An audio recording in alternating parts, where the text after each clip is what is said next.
Welcome to Pub Sports Radio's NFL Futures Show. Today we are talking about the AFC North, and we start with the Baltimore Ravens. 2020 record 11-5. They have the 10th hardest schedule in the league based on opposition forecasted wins. To make the playoffs, minus 340. To miss the playoffs, plus 250. Regular season wins at 11.5, heavily juiced to the under at minus 160, to win the division plus 115, to win the conference plus 550, and to win the Super Bowl 12-1, year 14 of John Harbaugh, year 3 for Greg Roman, option-based pistol offense, and defensive coordinator Don Martindale in year 4 with a 3-4 scheme. They bring in Sammy Watkins, who still has a ton to prove. They bring in Alejandro Villanueva, going to play right tackle after they trade Orlando Brown. And this is a lot to ask of Villanueva. Rashad Bateman, drafted in round 1, 27th overall out of Minnesota. Tylan Wallace, round 4, wide receiver, 131st out of Oklahoma State. So they lose Orlando Brown, a big loss. They lose Yannick Ngakoue to the Raiders. So defensive end loss there. Willie Snead to the Raiders as well. Matthew Judon, linebacker, to the Patriots. The Ravens need to show the world that they can win big games. They can win playoff games. Man. J.K. Dobbins enters the season as the number 1 option.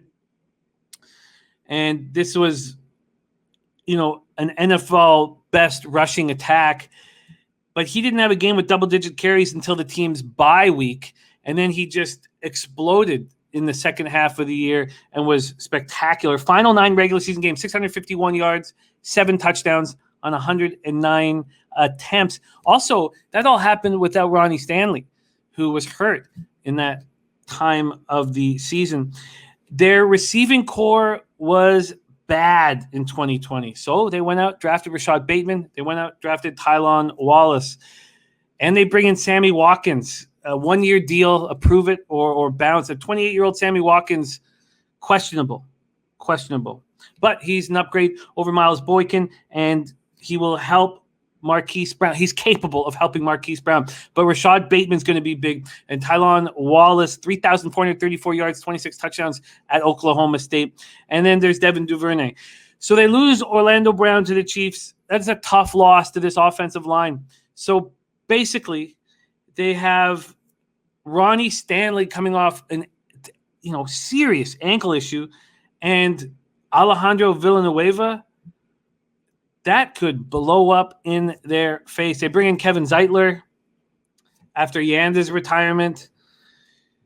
They did draft Georgia's Ben Cleveland in the 3rd round, but it's the offensive line that's let them down in these crucial playoff games.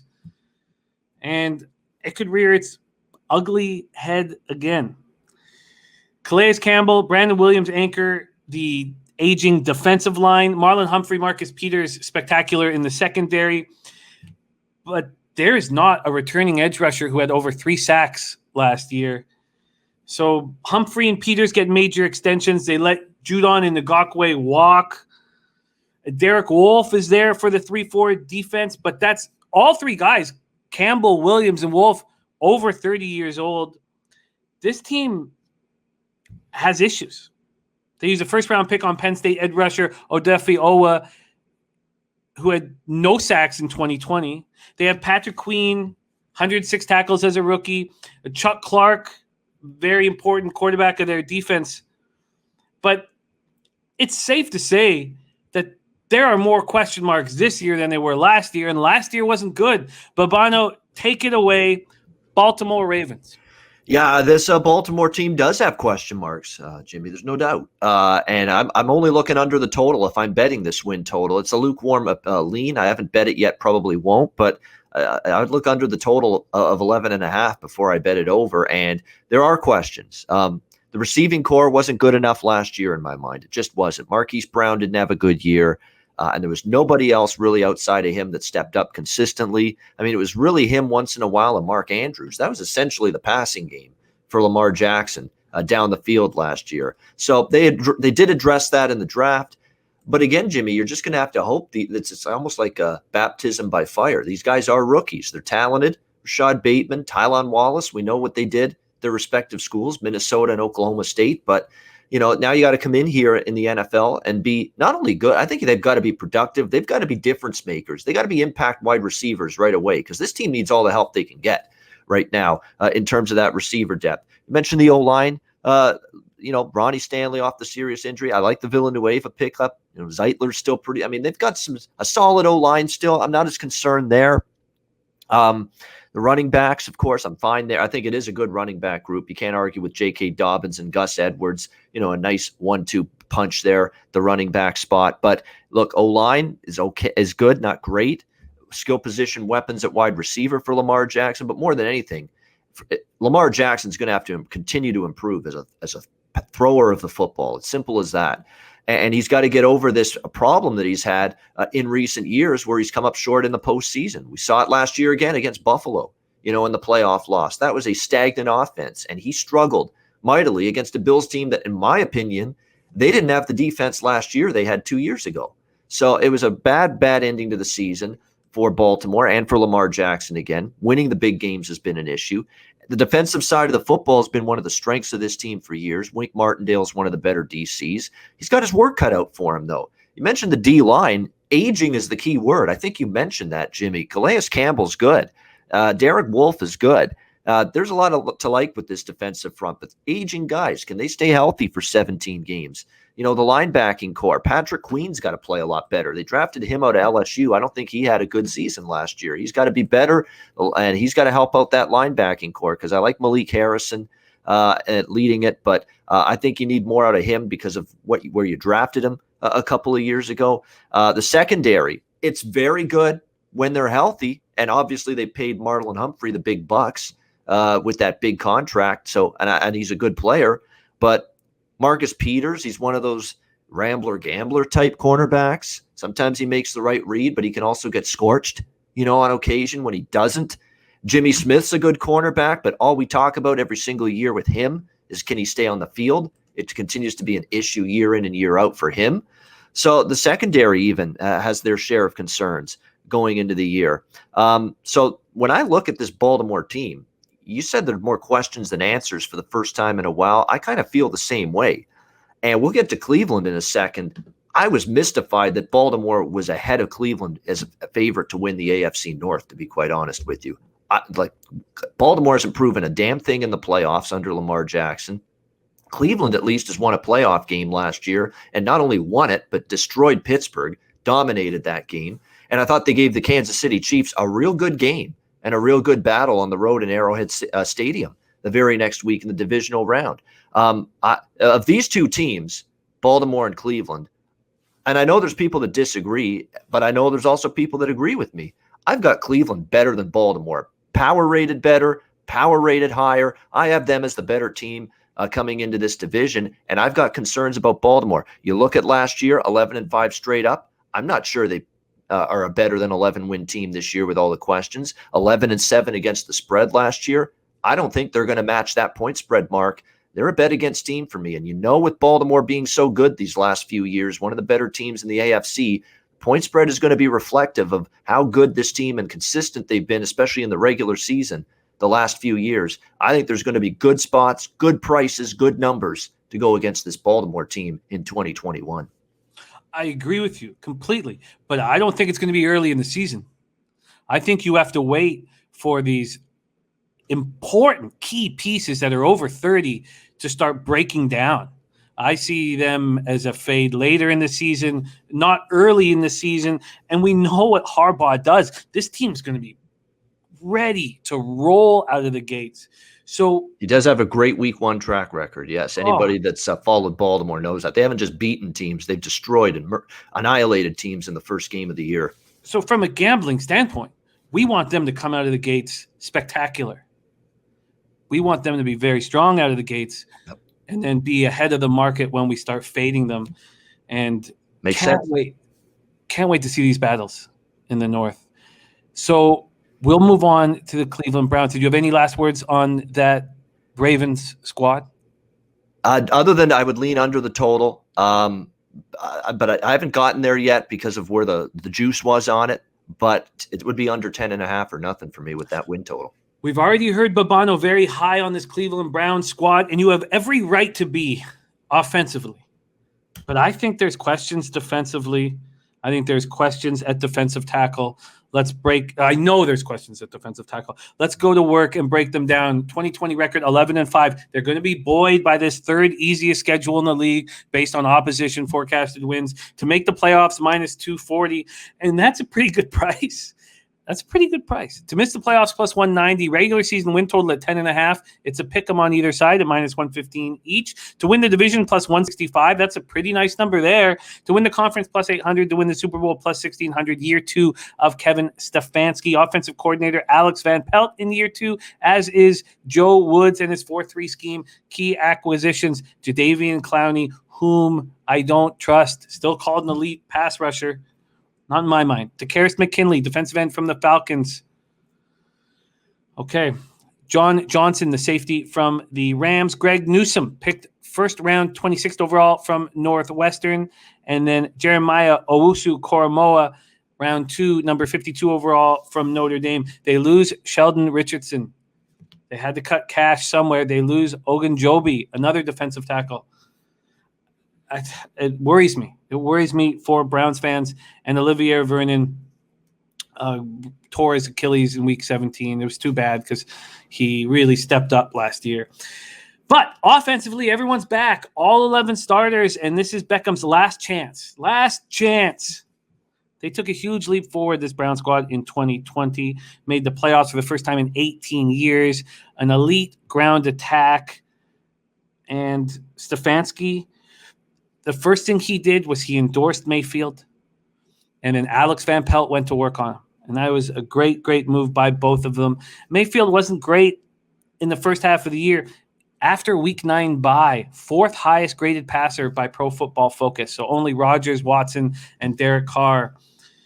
And 1 interception in the second half. He's all of a sudden in the second half of last year, he looked like a vet. Nick Chubb and Kareem Hunt are just a spectacular 1-2 punch. Chubb missed 4 games, still 7th in rushing, averaging 5.6 yards per carry, career-high 12 touchdowns, and they overcame the loss of Odell Beckham. But their defensive troubles were all around defending the pass. 22nd in passing yards allowed, and this defensive line's a question mark. Olivia Vernon gone, Richardson gone, Ogunjobi gone, and I do not think that Clowney and McKinley are going to be good enough.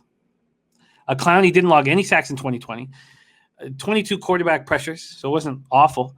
Safety Grant Delpit missed his rookie season with a ruptured Achilles. He's expected to be back starting with John Johnson, who they picked up. Greedy Williams returns from a shoulder injury. And Greg Newsome, number 1 pick, knocking on the door of that spot. So there's definitely potential for a much better spot. We know what Greedy can do when healthy. So they draft Newsome in the first round. They signed Troy Hill. But at defensive tackle, I'm concerned. They have Andrew Billings as a starter. He chose to opt out last year. I'm not entirely sure what we're going to get. Jordan Elliott, a 2020 third-round pick. Was he heard of at all last year? So I do think there's still question marks, but I can't wait to hear your breakdown. Babano, take it away, Cleveland Browns. I like them. And yeah, the defense, there's the question. Let's start on offense, though, because this team's going to be very, very difficult to get off the field. I mean, and we saw the difference with just 1 year of Kevin Stefanski from the wretched reign of terror of Freddie Kitchens before that. Look at the difference. Look at the difference in preparation. Look at the difference in just being ready for it with a game plan offensively and play calling and just putting players in position to succeed on that side of the ball. You know, you're not doing these 4th and 6 shotgun draw plays, you know, like Freddie Kitchens was doing in games 2 years ago. I mean, you've got good sound play calling. You had red zone efficiency, something else that wasn't there in the Freddie Kitchens era. And it was all thanks to Kevin Stefanski. You got rid of arguably the worst head coach in the NFL 2 years ago and replaced him with Kevin Stefanski, a good young coach, relatable to the players, sharp mind when it comes to offensive football. And look at the difference. Baker Mayfield had his best season ever. The interceptions went down. The O-line is elite. This is a top 5 offensive line, in my opinion, in the NFL coming into this year. There's no question about that with what they have. By the way, Baker, 26 touchdowns, 8 interceptions last year. That shows you how much better he was. Decision-making, protecting the football, reading the defense, making plays. And again, I think the coaching of Stefanski and his staff had a lot to do with that. The offensive line, like I said, it's terrific. I mean, Jedrick Wills, Jack Conklin, J.C. Treader, one of the best starters. They've got all 5 of those O-line starters back this year. So continuity, chemistry, it's all there. Odell Beckham Jr. is healthy again. Remember, season-ending injury middle of last year. Go with now all of a sudden you have him, you have Jarvis Landry, you have Rashard Higgins, you have Donovan Peoples-Jones, who came on strong as a receiver last year. You've got weapons galore. Oh, and I haven't even gotten to the best running back tandem in the NFL, the deepest running back tandem in the NFL, Nick Chubb and Kareem Hunt. I mean, this team is going to be able to do whatever they want offensively. They have the offensive line to run block at an elite level. They have the O-line to pass protect at an elite level. They're going to be able to get good yardage on first down running the football. And because their run game is so good and because they commit to it, it's going to put Baker in those good situations, the situations you want him to be in. Short down and distance. He doesn't have to carry the offense on his arm. He can let the run game and the O-line help him out quite a bit, just like we saw last year. Now, the other side of the ball does have question marks. There's no doubt. Sheldon Richardson getting cut was, to me, surprising. But the reason I'm going to say, you know what, I'm okay, especially when you look around and you see there's a lot of question marks on that defensive front. But I'm going to give Stefanski the benefit of the doubt because I do that with coaches I think are pretty good. That kind of read the room, read the tea leaves, and can figure out what's the good move to make in terms of their own personnel. Some coaches, when they make those moves like that, you get rid of Sheldon Richardson, I think, wow, this guy has no clue what he's doing. I'm not saying that with Stefanski because I think in 1 year he's proven how good he's been with this group. I'm giving him the benefit of the doubt that if he didn't think Sheldon Richardson cuts the mustard, so to speak, that he's got other options that he can count on and rely on, and he's high on some of these other players along that defensive front. That remains to be seen if they produce, but I'm willing to give the coach the benefit of the doubt that surprisingly he got rid of Sheldon Richardson. They still have Malik Jackson. I think that was a good job bringing him in. They have high hopes for Jordan Elliott, Andrew Billings, Tommy Togier, the 4th-round rookie. They think he's going to be a pretty good player. Yeah, Jadeveon Clowney, you're right, Jimmy. I mean, the pressures are there, but he's just not exactly getting home at the quarterback spot. So far, Tack McKinley had a lot of promise, 1st-round pick, but it was a bust in Atlanta as far as I'm concerned. So there are question marks, but you got a good coaching staff that, look, they feel that they can mold some of these underachievers and young players into good players on that defense. I'm going to trust that they can do that because I think this is a good coach and a good coaching staff. So that's why I'm not as concerned or as, petrified about the defensive concerns up front, maybe as you, Jimmy, or some other people. The secondary is elite. Oh, by the way, I also forgot to mention Jeremiah Owusu-Koramoah. I mean, they've got a lot of great high hopes for him leading that linebacking core. So, and that's another area where I have a couple questions, but they really like him. Strength of the defense is the secondary. This defense is not only good, it's loaded now, especially if they stay healthy. You mentioned Greedy Williams being back healthy again. You look at who they brought in. They brought in Josh Johnson, an elite safety. I think he's a top 5 safety, top 10 safety for sure. Troy Hill, a great addition from the LA Rams in that secondary. Oh, and you're going to have a healthy Denzel Ward, hopefully, most of the year. A terrific cornerback as well. Greg Newsome drafted. They're loaded. In fact, they could suffer an injury or two, Jimmy, in that secondary and be fine. Because they've got that much depth in the pass defense this year. And pass defense is important to me. You got to be able to have guys that can flat out cover your man down the field. And Cleveland's got them in bunches now. So I think that's going to help them. I think with Baltimore regressing defensively, last year, Baltimore hands down a better defense than Cleveland, no question. I think with Baltimore regressing defensively this year, yeah, they might still be a little bit ahead of Cleveland defensively, but Cleveland's closing the gap. And Cleveland's not only, I think, going to close the gap on Baltimore in the division, they're going to win this division. I'm on them at plus 165 to win the AFC North. I'm on them over 10.5 wins. And yes, indeed, plus 800 to win the AFC and plus 1,600 to win the Super Bowl. I have those in pocket. The AFC is there for the taking. Kansas City's right there. Buffalo's right there. And I think this Cleveland Browns team is right there as well. Very, very exciting battles in the AFC North. And these two teams seem like they will be in some big, big games this year. I like that breakdown. Let's move on to the Pittsburgh Steelers, 2020 record 12-4. They have the 2nd hardest schedule in the league based on opposition forecasted wins. So they have the 2nd hardest. Ravens have the 10th hardest, And then these Browns are sitting here with the third easiest schedule. So that's really going to help them. To make the playoffs, the Steelers are at plus 160. To miss the playoffs, minus 210.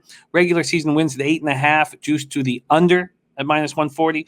To win the division, plus 320. To win the conference, 16-1. And to win the Super Bowl, 33-1, year 15 for Mike Tomlin. Offensive coordinator, Matt Canada, year 1. And Keith Butler, year 7.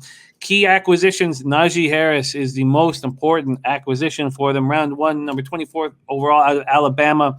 And this rushing attack was putrid last year. So that is a big deal. Pat Freiermuth, tight end, second round, number 55 out of Penn State. Key losses, they lose James Conner. He's been battling injuries, and it was probably time to move on. Bud Dupree was spectacular until that torn ACL, and he leaves. Mike Hilton, cornerback, gone to the Bengals. Marquise Pouncey retired. As we talked about earlier, Villanueva goes to a rival, goes to the Ravens. And then Steven Nelson, cornerback, is a free agent. The Steelers opened up 11-0 despite this league worst rushing attack, and we knew that it was going to rear its ugly head, and it did. And then they were completely embarrassed by the Cleveland Browns in the playoffs.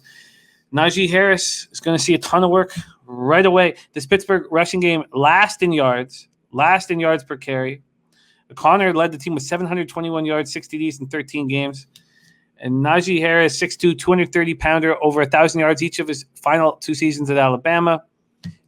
Senior year led Power 5 running backs, 1,466 yards, 26 TDs. So he's going to be enormously helpful. The Steelers led the league with 656 pass attempts in 2020. Their yards, 4,129, were tied for 16th. They're 6.3 yards per attempt, tied for 28th. Deontay Johnson, Chase Claypool, Juju Smith-Schuster, all at over 100 targets. They didn't have a 1,000-yard receiver. And Chase Claypool, pride and joy of Abbotsford, British Columbia, was spectacular in the first 10 games of the year. And then he disappeared. And every time that I bet him on a prop for over receiving yards, he was nowhere to be found. Johnson led the way with 923 yards and 15 drops, 12 in the second half. 10.3% drop rate. Smith-Schuster, 97 receptions, 831 yards, 9 touchdowns. And then Claypool ends up with 873 yards and 11 touchdowns. Eric Ebron, 558 yards, 5 touchdowns. And Pat Freiermuth going to be battling here for targets.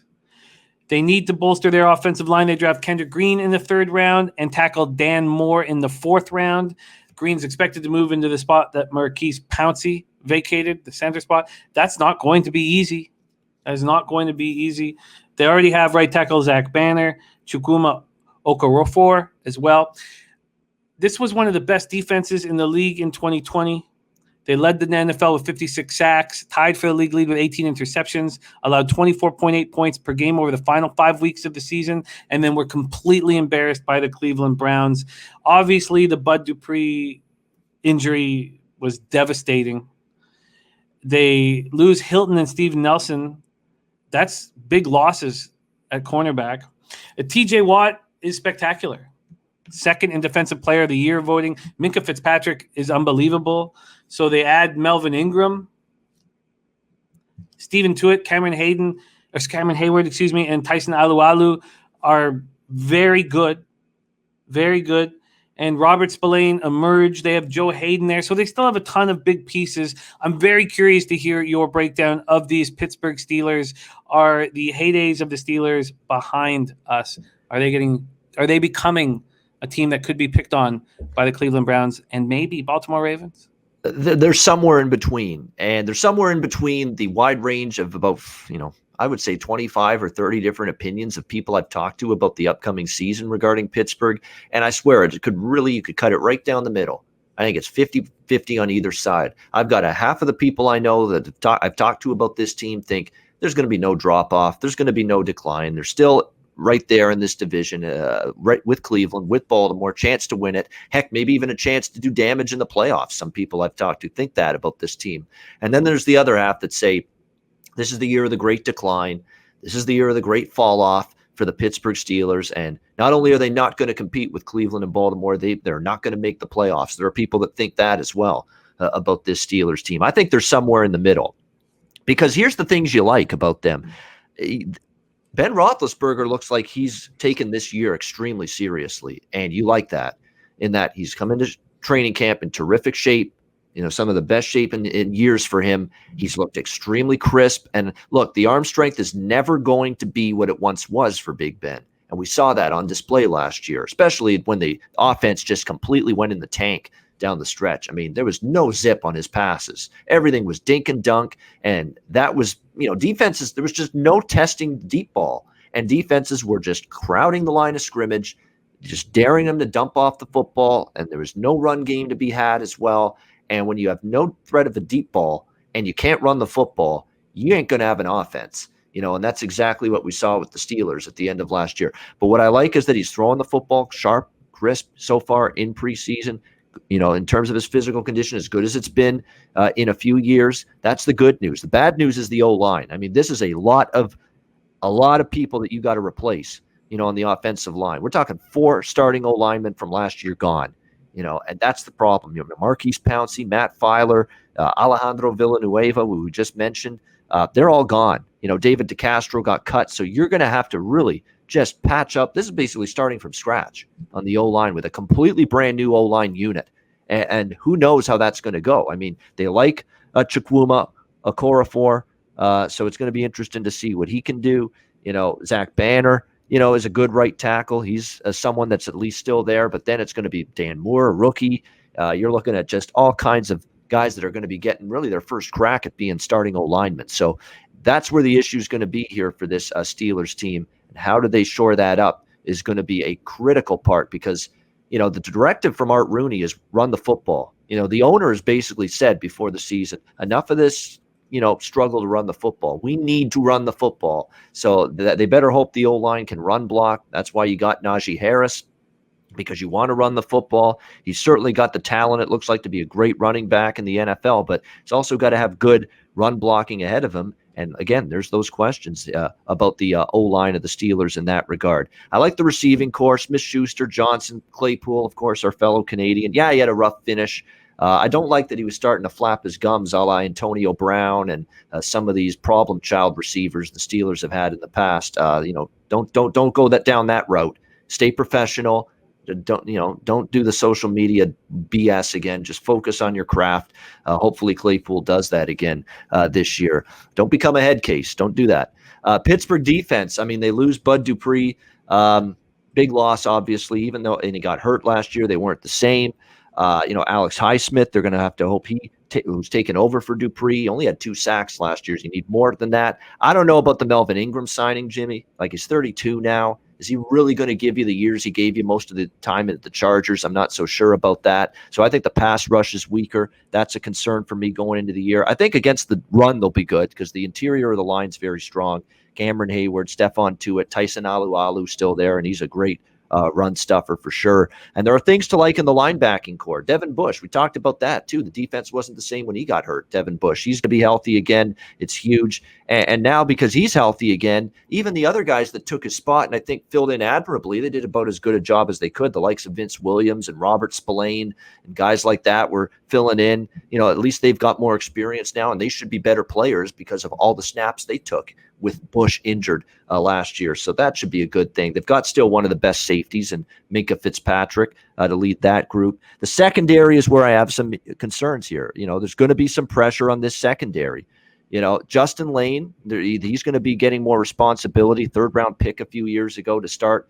Joe Hayden, and they keep running him out there. He's 32. I think he continues to become a worse, not a better cornerback at this stage of his career. So that secondary's got some holes in it a little bit. So, defense I think is going to be not elite like it was last year. I think they're going to be a good defense, above average defense, but I don't think they'll be an elite defense. And as far as the offense goes, I like the way Ben's come into camp. I like the weapons.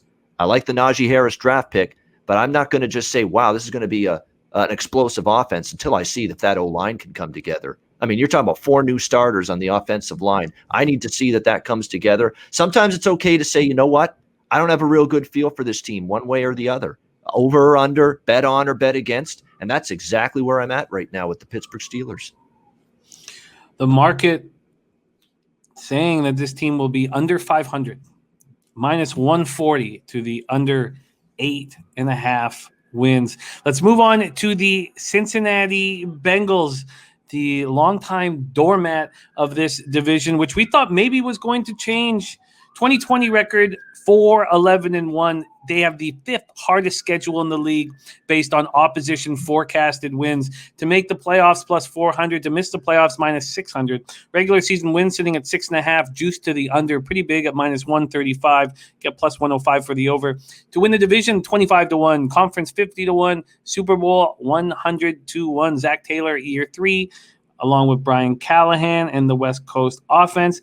And Lou Anarumo, 4-3 scheme, year 3 for all of these 3 coaches. Key acquisitions: Riley Reif, offensive tackle from the Vikings. They get Trey Hendrickson, defensive end from the Saints. Questions abound with Trey Hendrickson. You know, how good is he when he's the focal point of the offensive line? Because we saw him with Cameron Jordan. Jamar Chase, round 1, number 5 overall, reunites with Joe Burrow. A lot to say about that. And then Chidobe Awuzie, cornerback from the Cowboys. They lose A.J. Green to the Cardinals, lose Carl Lawson to the Jets. He signed 3-year, $45 million. William Jackson, they lose to Washington, and Geno Atkins can be, I guess the shoulder injury is an issue, but anybody who wants Geno can have him. And it looked like the Seahawks were about to get him, 48 hours ago, and I'm not sure if they decided not to. All right, let's get to work here. Joe Burrow tore his ACL and MCL in his rookie season, and he looked very, very good. So pick 5 in the 2021 draft comes around, and everybody's wondering, is it Penei Sewell or Jamar Chase? What route are you going to take? And I can't wait 5 or 10 years down the road to look back at that draft. And was it the right decision to pick Jamar Chase, who was Burrow's number 1 target when he won the Heisman? And we know that this was a pretty thin group, this receiving core, after losing A.J. Green and John Ross. So Chase will step in. You got T. Higgins and Tyler Boyd. Jackson Carman from Clemson was taken in the 2nd round to bolster the guard spot. They also draft offensive tackle Deontay Smith out of East Carolina in the 4th round. They go to Georgia to draft Trey Hill, a center, in the 6th round. And they sign Riley Reif. They're also counting on the 2019 first-round pick, Jonah Williams, who was not helpful last year, but you could just blame injuries on all of that.